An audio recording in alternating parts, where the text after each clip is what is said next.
পনির চা, এই চাটা সবাই নিশ্চয়ই চেনেন। আজকে আমি পুরান ঢাকায় এসেছি এই চাটা খেতে এবং মালাই চা খেতে। তার সাথে আরো অনেক টাইপের চা আজকে আপনাদের সাথে শেয়ার করব। এবং শুধু তাই না, সন্ধ্যার নাস্তা কার না ভালো লাগে বলেন। তো প্রতিদিন বাসায় নাস্তা না খেয়ে আজকে আমরা বের হলাম একটু অন্য কিছু ট্রাই করতে, যেমন অনেক টাইপের স্ন্যাক্স, চা।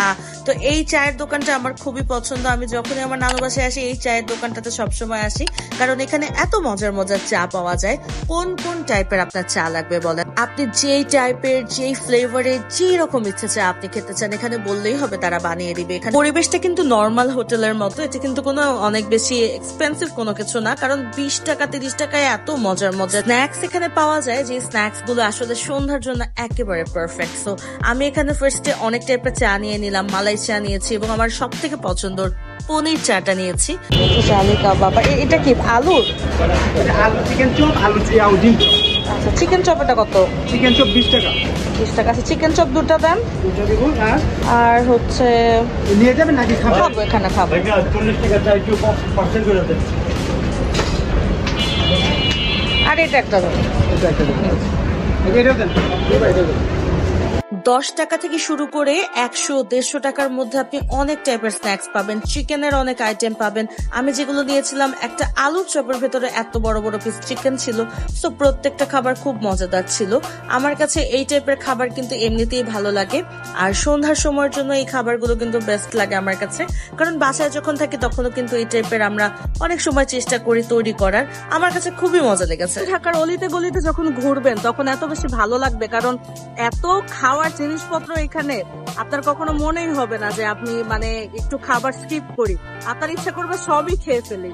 আর এই যে ফুচকাটা, এই ফুচকা নিয়ে তো আমি আরেকটা ব্লগই তৈরি করব আপনাদের সাথে। তবে এই ফুচকাটা এত বেশি মজা, দেখেন আমার দিকে তাকাচ্ছেও না, এত খাবারের মধ্যে মগ্ন। আমরা যখন সবাই একসাথে বের হই না, তখন চিন্তা করতে থাকি কোনটা রেখে কোনটা খাবো, কি করব, মানে এই সাডেন প্ল্যান গুলো এত বেশি মজা লাগে। এই মজার মধ্যেই আসলে আপনাদের সাথে একটু ভিডিও গুলো করি এবং শেয়ার করার চেষ্টা করি যে আমরা অ্যাকচুয়ালি কতটা মজা করি। আলহামদুলিল্লাহ। তো এটার পাশে কিন্তু একটা মজাদার মিষ্টি দোকান আছে, এটার নাম হচ্ছে 7-Eleven। আপনারা যারা গ্যান্ডারিয়াতে বা পুরান ঢাকায় আছেন তারা এটা ভালো মতো চিনবেন। আর এখানকার মিষ্টি এত বেশি মজা,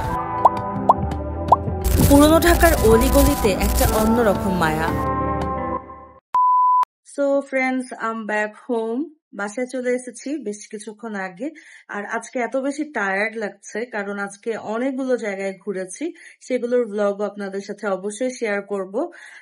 আজকে আমি প্রথমে যে জায়গাটায় গিয়েছিলাম, মানে সন্ধ্যার সময় যে জায়গাটাতে গিয়েছিলাম, এই জায়গাটাতে না আসলে এই টাইপের ছোট ছোট অনেক দোকান আছে, আর এখানে এত মজার মজার স্ন্যাক্স পাওয়া যায়, আমার কাছে খুব ভালো লাগে। তাই খুব ছোট্ট একটা ব্লগ দিচ্ছি, যেন আপনারা কখনো যদি গ্যান্ডারিয়ার ওই দিকটাতে যান তাহলে আপনারা এই খাবারগুলো ট্রাই করতে পারেন। এগুলো অনেক আহামরি কোনো কিছু না, একদম জাস্ট সন্ধ্যার সময় খাওয়ার জন্য, চায়ের সাথে খাওয়ার জন্য খুবই সিম্পল ছোটখাটো আর কি খাবার। সো আপনারা চাইলে ওখানে দেখতে পারেন, আর অনেক টাইপের খাবার আছে। বা আপনারা যারা ওই এরিয়াতে থাকেন, ওখানে যখন বাসায় গেস্ট আসে, আপনারা কি দিবেন অনেক সময় হয়তো বা চিন্তা করেন। সো আপনারা চাইলে এই টাইপের স্ন্যাক্স গুলো আপনারা কিনে গেস্টদেরকে দিতে পারেন, বা সন্ধ্যার নাস্তায় নিজেরাও খেতে পারেন। তো আমার কাছে খুব ভালো লাগে, আমি যতবারই ওই এরিয়াতে যাব আমি এগুলো কিনে নিয়ে আসবো বাসার জন্য, আমার কাছে ভালোই লাগে খেতে। তো আজকের ব্লগটা আমি এই পর্যন্তই রাখছি। নেক্সট আরো ব্লগ গুলো আপলোড করব খুব তাড়াতাড়ি। সো ততদিন পর্যন্ত আমার সাথে থাকুন এবং আমার ব্লগ গুলো প্লিজ দেখবেন সবাই, এবং আমার এই ইউটিউব চ্যানেলটা প্লিজ এখনো যারা সাবস্ক্রাইব করেনি প্লিজ কাইন্ডলি সাবস্ক্রাইব করে দিন।